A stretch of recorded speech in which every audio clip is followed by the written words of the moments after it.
শত্রুর বিরুদ্ধে পরমাণু বোমা ব্যবহারে প্রস্তুত উত্তর কোরিয়া, ঘোষণা কিম জং উনের।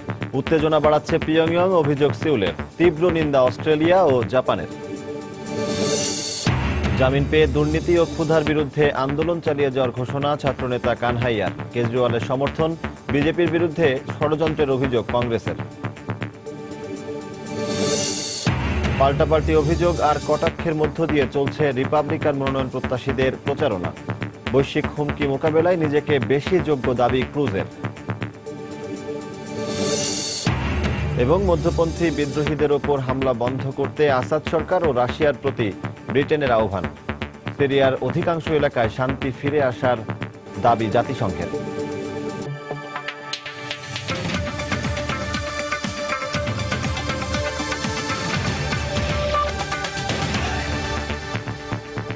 আন্তর্জাতিক সময়ের সঙ্গে আছি আমি সজল দাস। প্রয়োজনে উত্তর কোরিয়া যে কোনো মুহূর্তে পরমাণু বোমা ব্যবহারের জন্য প্রস্তুত বলে ঘোষণা দিয়েছেন দেশটির নেতা কিম জং উন। এই বক্তব্যের তীব্র নিন্দা জানিয়ে দক্ষিণ কোরিয়ার পক্ষ থেকে বলা হয়, জাতিসংঘের নিষেধাজ্ঞা উপেক্ষা করে বিশ্বে উত্তেজনা বাড়াতে উস্কানি দিচ্ছে পিয়ংইয়ং।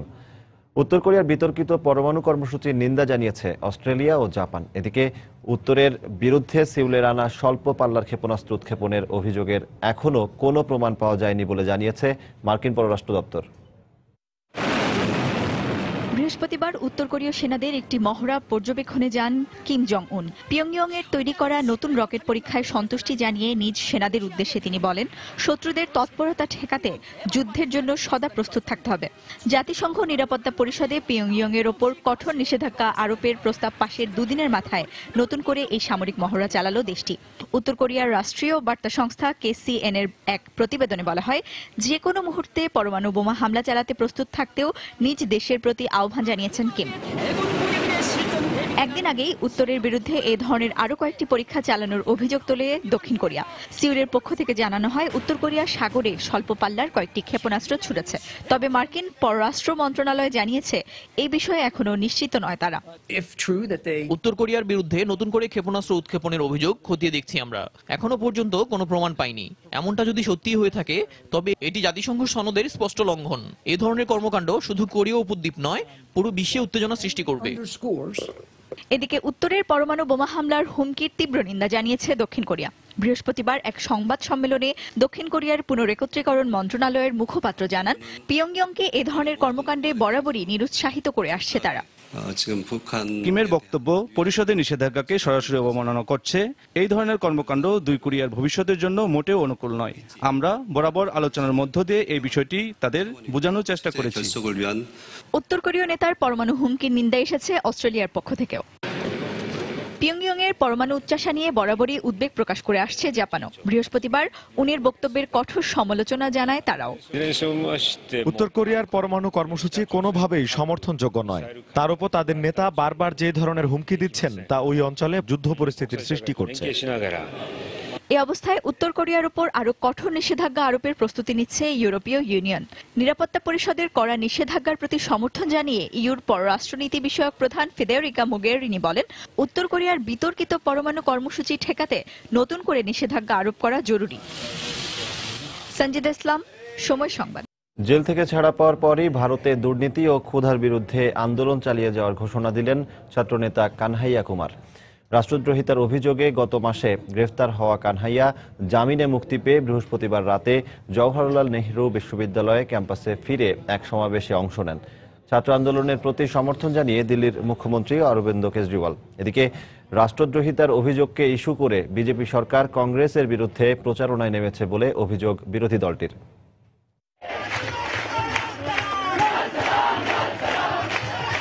বৃহস্পতিবার রাতে স্লোগানে মুখর হয়ে ওঠে গোটা জেএনইউ ক্যাম্পাস। 23 দিনের বন্দিদশা থেকে মুক্তি পেয়ে রাতেই বিশ্ববিদ্যালয়ে পৌঁছে এক সমাবেশে অংশ নেন ছাত্র ইউনিয়ন প্রেসিডেন্ট কানহাইয়া কুমার। জয়ের উল্লাসে তাকে বরণ করে নেন সতীর্থ শিক্ষার্থীরা। সমাবেশে অগ্নিঝরা কণ্ঠে বক্তব্য রাখেন কানহাইয়া। বললেন, ভারত থেকে আলাদা হয়ে নয়, দেশের ভেতরেই মুক্তির আন্দোলন গড়ে তোলা হবে। আমরা ভারতের ভেতরেই সব ধরনের স্বাধীনতা চাই, ভারত থেকে আলাদা হয়ে নয়। এই বিষয়টি নিয়ে অনেকে ভুল বুঝছেন। আমাদের চলার পথে যত বাধাই আসুক, অত্যাচারীদের বিরুদ্ধে আমরা কথা বলে যাব। দুর্নীতি ও ক্ষুধামুক্ত ভারত প্রতিষ্ঠার আন্দোলন চালিয়ে যাব। আমাদেরকে দমিয়ে রাখতে ষড়যন্ত্র শুরু হয়েছে, কিন্তু দেশের সংবিধানের প্রতি আমাদের বিশ্বাস রয়েছে। সত্যের জয় একদিন হবেই। ভারতের পার্লামেন্ট ভবনে হামলার দায়ে আফজাল গুরুর মৃত্যুদণ্ড কার্যকরের বিরোধিতা করে দেশবিরোধী স্লোগান দেওয়ার অভিযোগে গত 9 ফেব্রুয়ারি কানহাইয়া কুমারকে গ্রেফতার করা হয়। তবে যথেষ্ট প্রমাণ না পাওয়ায় বুধবার তার 6 মাসের জামিন মঞ্জুর করেন দিল্লির হাইকোর্ট। জওয়াহরলাল নেহরু বিশ্ববিদ্যালয়ের ছাত্রনেতা কানহাইয়াকে রাষ্ট্রদ্রোহিতার অভিযোগে গ্রেফতার করার পর বিরোধী কংগ্রেস ও ক্ষমতাসীন বিজেপি শিবিরে উত্তাপ ছড়িয়ে পড়ে। বিষয়টি নিয়ে কাশ্মীরের পাশাপাশি ভারতের বিভিন্ন স্থানে পাল্টাপাল্টি বিক্ষোভ করে আসছে সরকার সমর্থক ও বিরোধীরা। ক্ষমতাসীন দলের সব আইন প্রণেতা ও মন্ত্রী রাষ্ট্রদ্রোহিতার মিথ্যা অভিযোগকে সত্য প্রমাণ করতে ব্যস্ত। তারা প্রকৃত ঘটনা খতিয়ে না দেখেই এর সঙ্গে কংগ্রেসকে জড়িয়ে বিভিন্ন কথাবার্তা বলে যাচ্ছে। আমরা এর নিন্দা জানাই।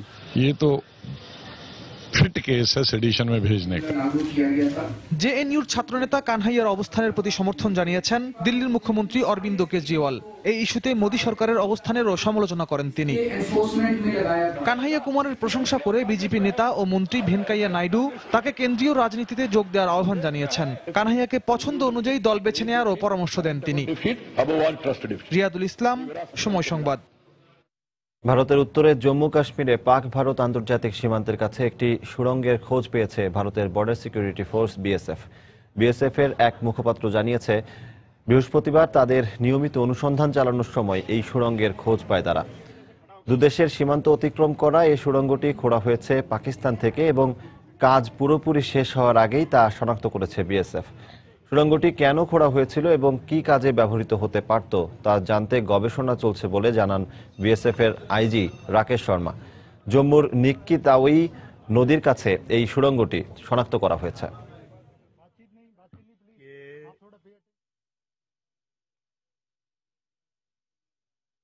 শান্তিপূর্ণ উপায়ে কাশ্মীর সংকট সমাধানে ভারত ও পাকিস্তানের প্রতি আহ্বান জানিয়েছে যুক্তরাষ্ট্র। বৃহস্পতিবার পাকিস্তানের পররাষ্ট্র বিষয়ক উপদেষ্টা সরতার আজিজের সঙ্গে এক বৈঠকে এই আহ্বান জানান মার্কিন পররাষ্ট্রমন্ত্রী জন কেরি। পাক মার্কিন কৌশলগত সংলাপ শেষে দেয়া এক বিবৃতিতে বলা হয়, ইসলামাবাদ ও নয়াদিল্লির মধ্যে গঠনমূলক আলোচনার মাধ্যমে কাশ্মীর সহ সব অমীমাংসিত সমস্যার শান্তিপূর্ণ সমাধানের প্রতি সমর্থন দিচ্ছে যুক্তরাষ্ট্র। এছাড়া এশিয়ায় সশস্ত্র সংঘর্ষের ঝুঁকি কমাতে পাকিস্তান প্রতিশ্রুতিবদ্ধ বলেও উল্লেখ করা হয় ওই বিবৃতিতে। পাকিস্তানের গণমাধ্যম ডনের খবর অনুযায়ী ওই বিবৃতিতে পরমাণু অস্ত্রের বিস্তার রোধে জাতিসংঘ নিরাপত্তা পরিষদের 1540 নম্বর ইশতেহার বাস্তবায়নেরও আহ্বান জানানো হয়।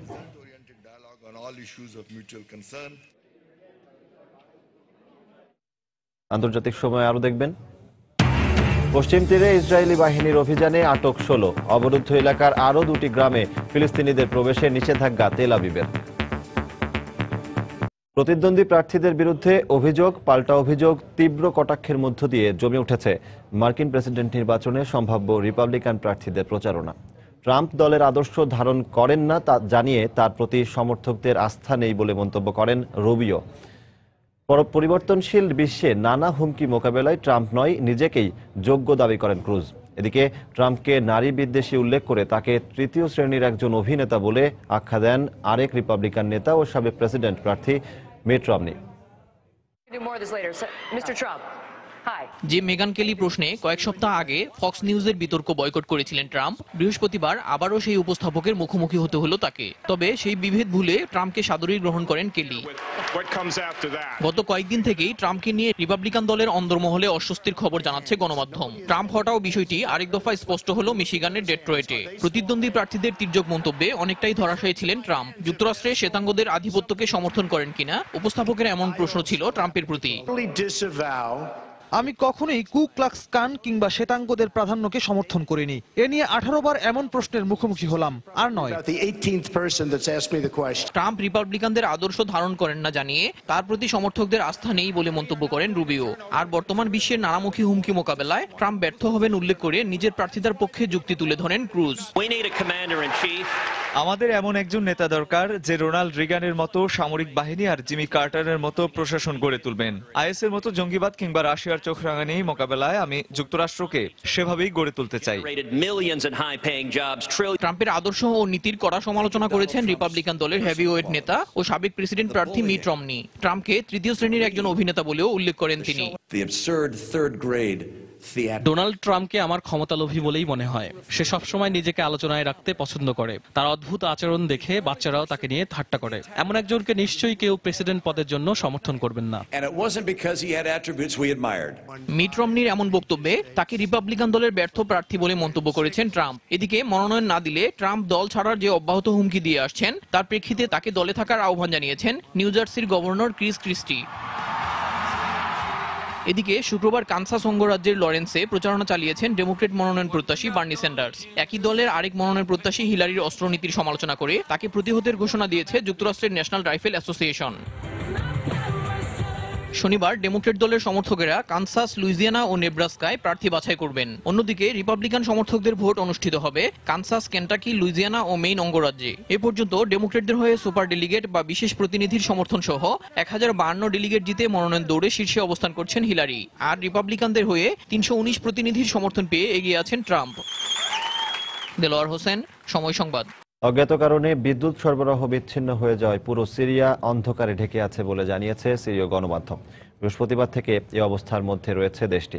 ঘটনার পর বৃহস্পতিবার মধ্যরাতের মধ্যেই বিদ্যুৎ সংযোগ ফিরিয়ে আনার প্রতিশ্রুতি দেয় বিদ্যুৎ মন্ত্রণালয়। তবে স্থানীয়রা জানিয়েছে এখন পর্যন্ত বিদ্যুৎ সংযোগ পাওয়া সম্ভব হয়নি। এই ঘটনার কারণ খুঁজে বের করার চেষ্টা করছেন কর্মকর্তারা। যুদ্ধবিধ্বস্ত সিরিয়ায় দিনে মাত্র 2 থেকে 4 ঘন্টা বিদ্যুৎ থাকলেও পুরো দেশ একসঙ্গে বিদ্যুৎ সংযোগ বিচ্ছিন্নের ঘটনা খুবই বিরল।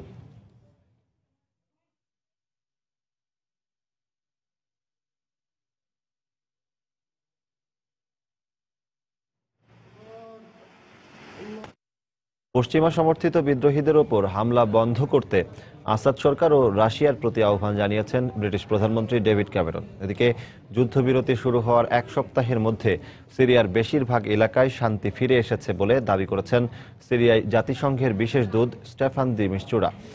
আলেপ্পো সহ আশপাশের বেশ কয়েকটি এলাকায় জীবনযাত্রা স্বাভাবিক হয়ে আসছে বলে জানিয়েছেন সেখানকার বাসিন্দারা। এদিকে যুদ্ধবিধ্বস্ত মানুষের জন্য জাতিসংঘের পাঠানো ত্রাণ যথেষ্ট নয় বলে অভিযোগ তাদের। গণমাধ্যমে প্রকাশিত সিরিয়ার সাম্প্রতিক এই ছবিটি দেখে কিছুটা হলেও থমকে যেতে হবে। মনে প্রশ্ন জাগবে, যুদ্ধবিধ্বস্ত সিরিয়া এখন এতটাই শান্ত? আলেপ্পোর বাজারে এমন নিশ্চিন্ত হয়ে কেনাকাটা করছে বাসিন্দারা। তারা বলছেন আপাতত হামলার ভয় তারা করছেন না।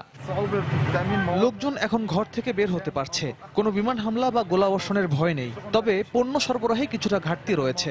আপাতত সংঘর্ষ বন্ধ হওয়ায় আমরা খুশি। বাজার এলাকাতেই সবচেয়ে বেশি হামলা চালাতো বিমানগুলো। আল্লাহকে অশেষ ধন্যবাদ, কয়েকদিন ধরে সেটা আর হচ্ছে না। এদিকে প্রায় 5 বছরের গৃহযুদ্ধে এরকম অবরুদ্ধ সিরিয়ায় আসতে শুরু করেছে ত্রাণ। জাতিসংঘ ও কয়েকটি ত্রাণ সংস্থার পাঠানো এই সাহায্য পৌঁছাতে শুরু করেছে যুদ্ধবিধ্বস্ত এলাকাগুলোতে। তবে প্রয়োজনের তুলনায় ত্রাণ অনেক কম বলে অভিযোগ বাসিন্দাদের। আমাদের এখানে স্থানীয় ও বাইরে থেকে আসা মোট 4000 পরিবার রয়েছে, কিন্তু আমাদের দেওয়া হয়েছে মাত্র 2000 কার্টুন ত্রাণ। জানি না কিভাবে কি করব। আমাদের আরো সহায়তা দরকার। তবে আগামী 9 মার্চ শুরু হতে যাওয়া শান্তি আলোচনার ওপর অনেক কিছু নির্ভর করছে বলে মনে করেন জাতিসংঘের বিশেষ দূত স্টেফান ডি মিস্তুরা। তিনি বলেছেন সিরিয়া সংকট সমাধানের পথ এখনো অনেক দূর। একই সঙ্গে তিনি দাবি করেন সিরিয়ায় যুদ্ধবিরতির দৃশ্যমান অগ্রগতি হয়েছে।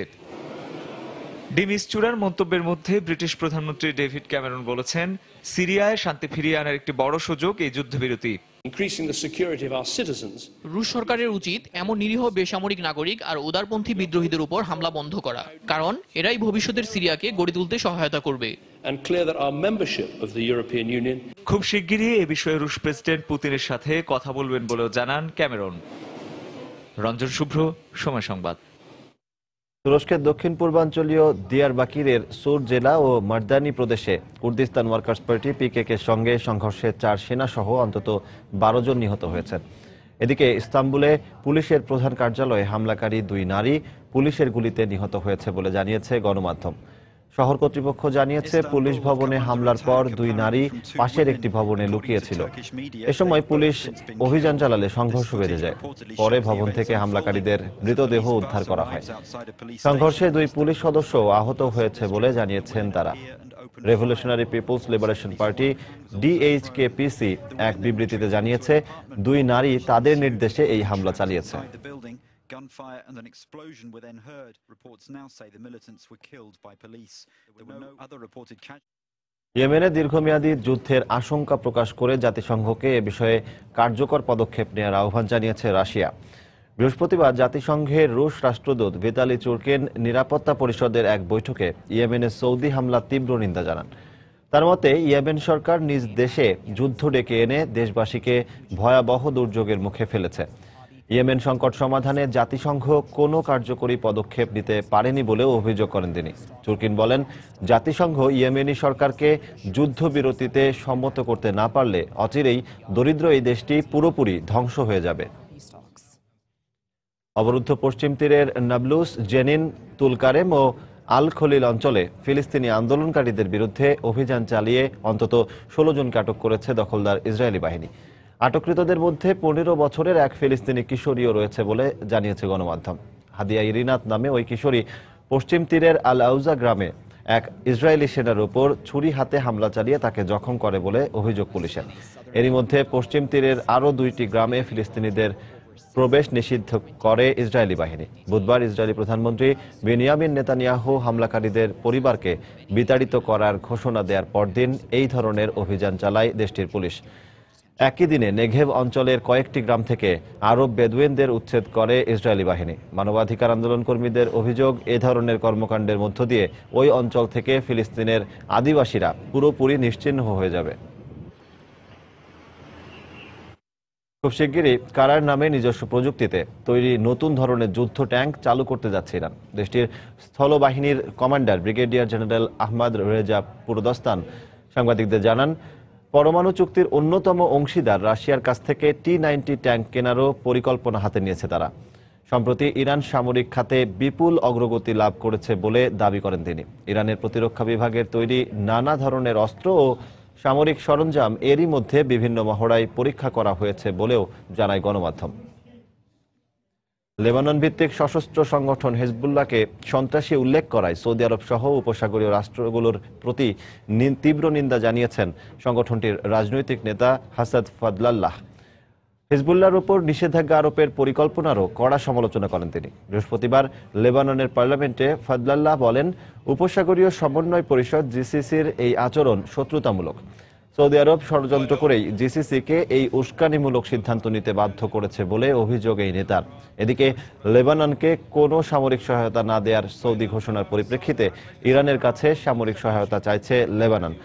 এই বিষয়ে ভেবেচিন্তে সিদ্ধান্ত নেওয়া হবে বলে তেহরানের পক্ষ থেকে জানানো হয়েছে। আন্তর্জাতিক সময় আরও যা দেখবেন, অর্থনৈতিক কারণে কাউকে ইউরোপে প্রবেশ না করার আহ্বান টাস্কের। মানব পাচারকারীদের অপতৎপরতা রোধে নেটোর বিশেষ অভিযান শুরু। ভারতের উত্তর পূর্বাঞ্চলীয় ত্রিপুরা রাজ্যে অবৈধ অনুপ্রবেশের অভিযোগে 24 বাংলাদেশিকে গ্রেফতার করা হয়েছে। বৃহস্পতিবার ত্রিপুরার গাদাছড়া এলাকা থেকে স্থানীয় পুলিশ তাদেরকে আটক করে বলে জানায় সংবাদ সংস্থা রয়টার্স। এদের মধ্যে বেশ কয়েকজন নারী ও শিশুও রয়েছে। তাদের দাবি, ত্রিপুরায় হিন্দু সম্প্রদায়ের এক যাজকের সঙ্গে দেখা করতেই তারা ভারতে প্রবেশ করে। অনুপ্রবেশকারীরা খাগড়াছড়ির পানছড়ি এলাকার অধিবাসী বলে জানায় কর্তৃপক্ষ। এ বিষয়ে 8 মার্চ আদালতে শুনানি হওয়ার আগ পর্যন্ত তাদেরকে কারাগারে আটক রাখার নির্দেশ দেন গাদাছড়ার স্থানীয় আদালত। এরকম অনুপ্রবেশকারীদের খোঁজে অভিযান চালাচ্ছে ভারতীয় সীমান্তরক্ষী বাহিনী বিএসএফ।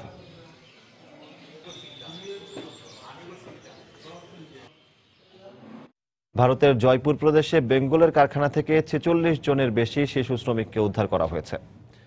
উদ্ধারকৃতদের বেশিরভাগের বয়স 6 থেকে 15। জয়পুর পুলিশের বরাতে স্থানীয় গণমাধ্যম জানায়, বৃহস্পতিবার উদ্ধারকৃত শিশুদের পূর্বাঞ্চলের বিহার রাজ্যে তাদের পরিবারের কাছে পৌঁছে দেওয়া হয়। এদিকে স্থানীয় এক বেসরকারি প্রতিষ্ঠানের সহায়তায় শিশুদেরকে উদ্ধার করা হয়েছে বলে জানা যায়। উদ্ধারকৃত এক শিশুকর্মী জানিয়েছে, কারখানায় তাদের বিপজ্জনক পরিবেশে কাজ করতে হতো আর সেখানকার কর্মীরা তাদের সাথে খারাপ আচরণ করত। কিন্তু দরিদ্র পরিবারের সন্তান হওয়ায় সবকিছু মেনেই কাজ করতে বাধ্য হয়েছে তারা।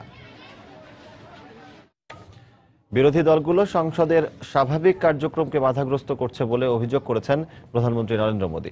বৃহস্পতিবার বাজেট অধিবেশনে রাষ্ট্রপতির ভাষণের ওপর বক্তব্যে মোদী বলেন, সরকারের উন্নয়নে ঈর্ষান্বিত হয়েই এমন হীন কর্মকাণ্ড চালিয়ে যাচ্ছেন বিরোধী দলীয় নেতারা। অন্যদিকে কালো টাকা সাদা করার সুযোগ রাখায় ক্ষমতাসীন বিজেপি সরকারের তীব্র সমালোচনা করেছেন কংগ্রেস সহসভাপতি রাহুল গান্ধী। এমনই পাল্টাপাল্টি অভিযোগে উত্তপ্ত হয়ে ওঠে বাজেট অধিবেশন।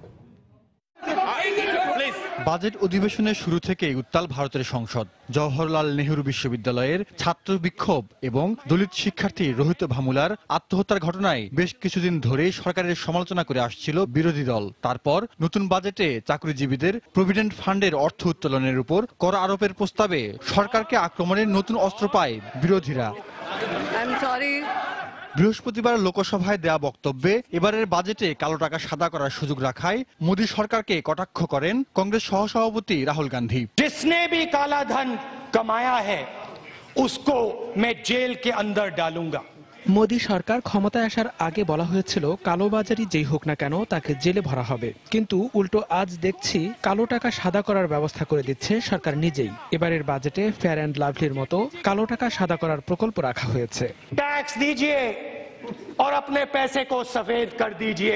রাষ্ট্রপতির ভাষণের উপর প্রধানমন্ত্রী নরেন্দ্র মোদীর ধন্যবাদ বক্তব্যের সময়ও চলে হট্টগোল। সে সময় বিরোধী দলের বিরুদ্ধে সংসদের স্বাভাবিক কার্যক্রমকে বাধাগ্রস্ত করার অভিযোগ তোলেন মোদী। বিরোধী দলের এমন নীতির সমালোচনায় উদ্ধৃতি টানেন গান্ধী পরিবারের বিশেষজনদের।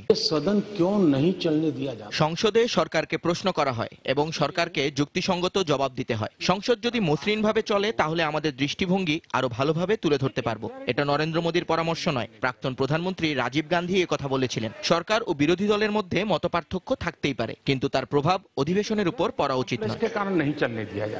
গেল 23 ফেব্রুয়ারি শুরু হওয়া চলতি বাজেট অধিবেশনের প্রথম পর্ব চলবে আগামী 16 মার্চ পর্যন্ত, আর দ্বিতীয় পর্বের বাজেট অধিবেশন শুরু হবে আগামী এপ্রিলের 25 তারিখে। জাহিদুর রহমান, সময় সংবাদ। ইউক্রেন সংকটের একটি শান্তিপূর্ণ সমাধানের জন্য ফ্রান্সের রাজধানী প্যারিসে বৈঠক করেছেন ইউক্রেন, রাশিয়া, ফ্রান্স ও জার্মানির পররাষ্ট্রমন্ত্রীরা। এর আগে 2014 সালে ইউক্রেনের সংঘাত শুরু হওয়ার পর থেকে এ পর্যন্ত 9,000-এরও বেশি নাগরিক নিহত হয়েছে বলে জানিয়েছে জাতিসংঘ। বৃহস্পতিবার এ পররাষ্ট্রমন্ত্রীদের বৈঠকে কোনো ধরনের ইতিবাচক ফলাফল আসেনি বলে জানিয়েছেন ইউক্রেনের পররাষ্ট্রমন্ত্রী পাভলো ক্লেমকিন।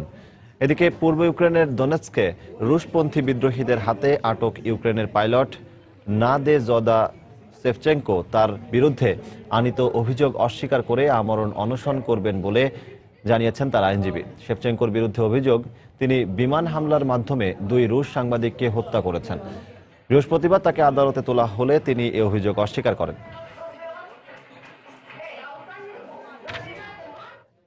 অর্থনৈতিক কারণে বিভিন্ন দেশ থেকে আসা অভিবাসীদের ইউরোপে প্রবেশ না করার আহ্বান জানিয়েছেন ইউরোপীয় কাউন্সিলের প্রেসিডেন্ট ডোনাল্ড টাস্ক।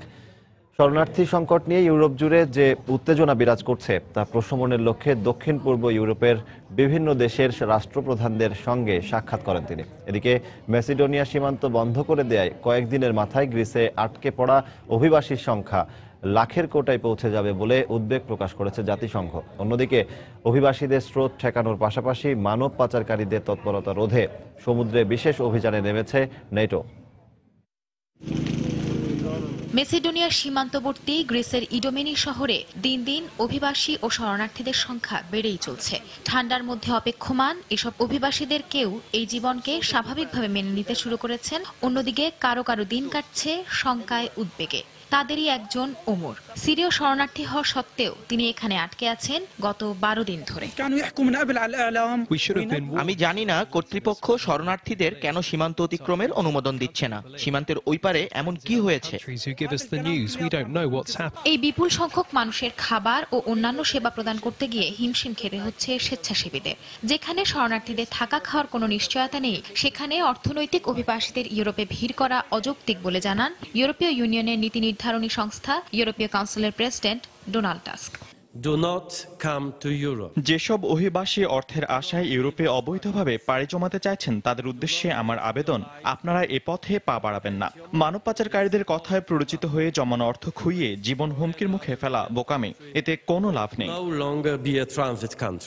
সোমবার অনুষ্ঠিত হতে যাওয়া ইইউ তুরস্ক সম্মেলনকে সামনে রেখে জোট রাষ্ট্রগুলোর মধ্যে ঐক্য প্রতিষ্ঠার লক্ষ্যে গত কয়েকদিন ধরে দক্ষিণ পূর্ব ইউরোপের বেশ কয়েকটি দেশে সফরে যান ডোনাল্ড টাস্ক। বৃহস্পতিবার গ্রিস সফর শেষে তিনি তুরস্কের প্রধানমন্ত্রী আহমেদ দাভতোগলুর সঙ্গে অভিবাসী সংকটের বিভিন্ন দিক নিয়ে আলোচনা করেন। এক্ষেত্রে ইউরোপীয় ইউনিয়নের সিদ্ধান্ত মোতাবেক কাজ করার কথা জানান দাভতোগলু।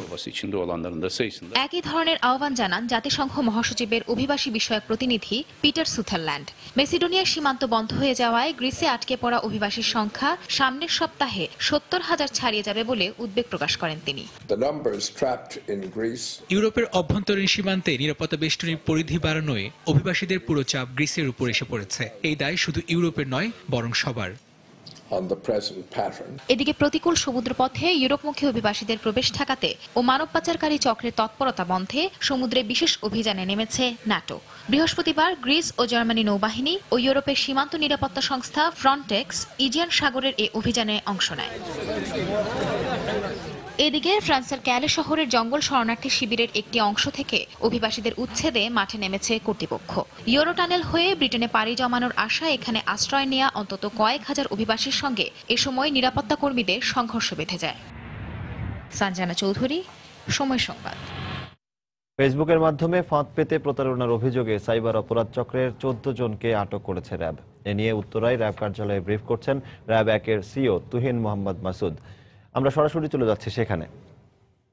এই অপরাধের সাথে যুক্ত বলে আমরা প্রমাণ পেয়েছি।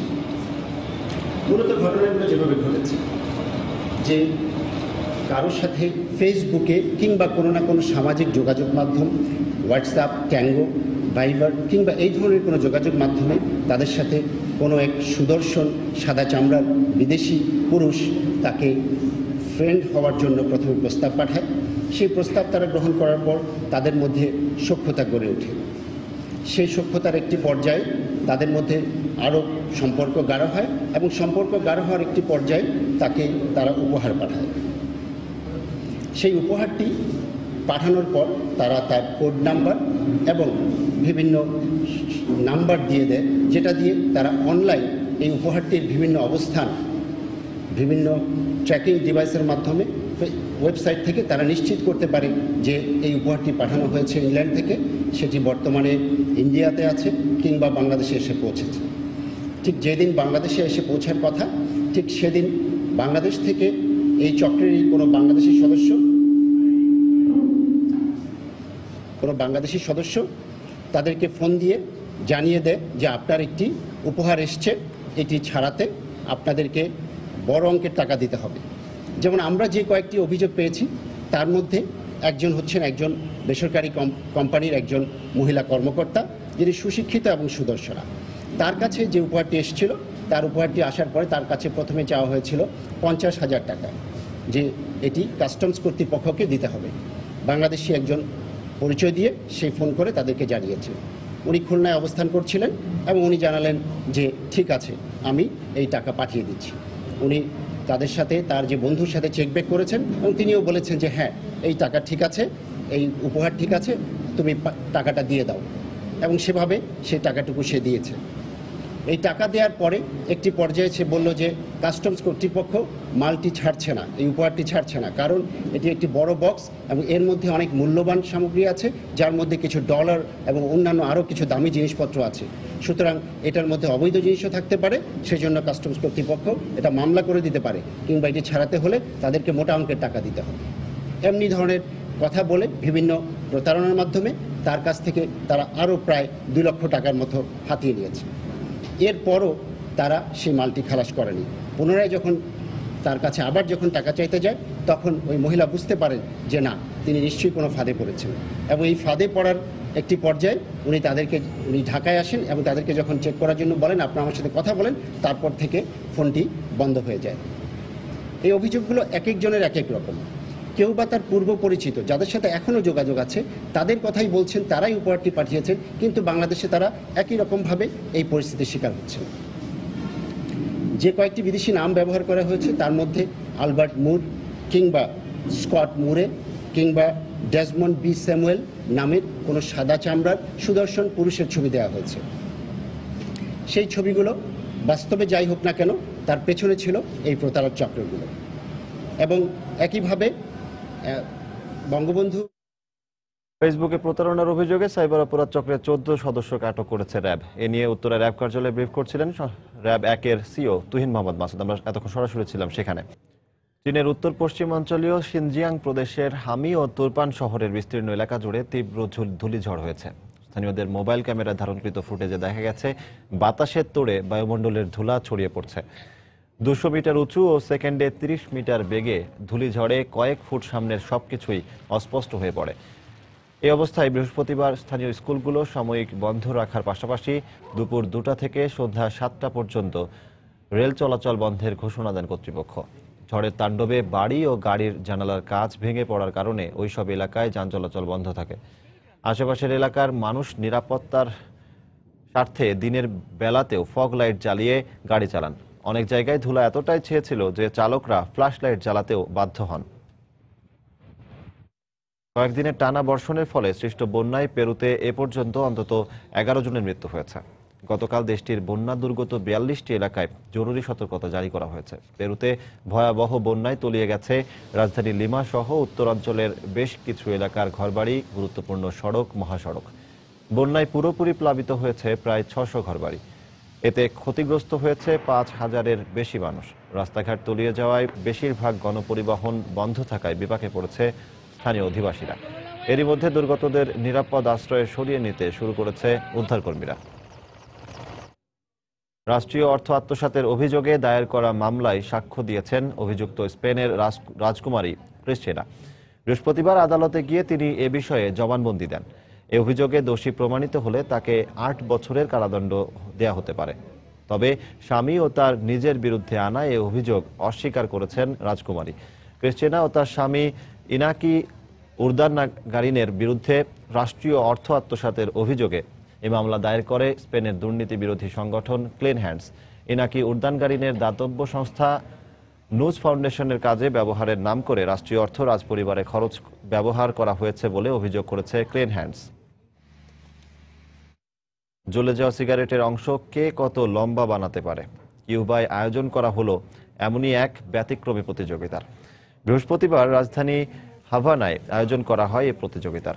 নিয়মানুযায়ী সিগারেট জ্বলে যাওয়ার পর সবচেয়ে দীর্ঘ ছাই যে তৈরি করতে পারবেন তিনিই হবেন বিজয়ী। 2 দিনব্যাপী এ প্রতিযোগিতায় 70,000-এরও বেশি প্রতিযোগী অংশগ্রহণ করবেন বলে ধারণা করছেন আয়োজকরা।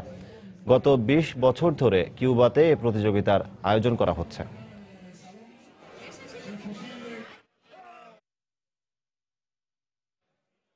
এ পর্যায়ে আবারও জানিয়ে দিচ্ছি আন্তর্জাতিক সময়ের শীর্ষ সংবাদগুলো। শত্রুর বিরুদ্ধে পরমাণু বোমা ব্যবহারে প্রস্তুত উত্তর কোরিয়া, ঘোষণা কিম জং উনের। উত্তেজনা বাড়াচ্ছে পিয়ংইয়ং, অভিযোগ সিউলের। তীব্র নিন্দা অস্ট্রেলিয়া ও জাপানের। জামিন পেয়ে দুর্নীতি ও ক্ষুধার বিরুদ্ধে আন্দোলন চালিয়ে যাওয়ার ঘোষণা ছাত্রনেতা কানহাইয়ার। কেজরিওয়ালের সমর্থন। বিজেপির বিরুদ্ধে ষড়যন্ত্রের অভিযোগ কংগ্রেসের। পাল্টাপাল্টি অভিযোগ আর কটাক্ষের মধ্য দিয়ে চলছে রিপাবলিকান মনোনয়ন প্রত্যাশীদের প্রচারণা। বৈশ্বিক হুমকি মোকাবেলায় নিজেকে বেশি যোগ্য দাবি ক্রুজের। এবং মধ্যপন্থী বিদ্রোহীদের উপর হামলা বন্ধ করতে আসাদ সরকার ও রাশিয়ার প্রতি ব্রিটেনের আহ্বান। সিরিয়ার অধিকাংশ এলাকায় শান্তি ফিরে আসার দাবি জাতিসংঘের। এই ছিল আন্তর্জাতিক সময়। যে কোনো খবর পেতে ভিজিট করুন সময়নিউজ.tv। সঙ্গে থাকুন সময়।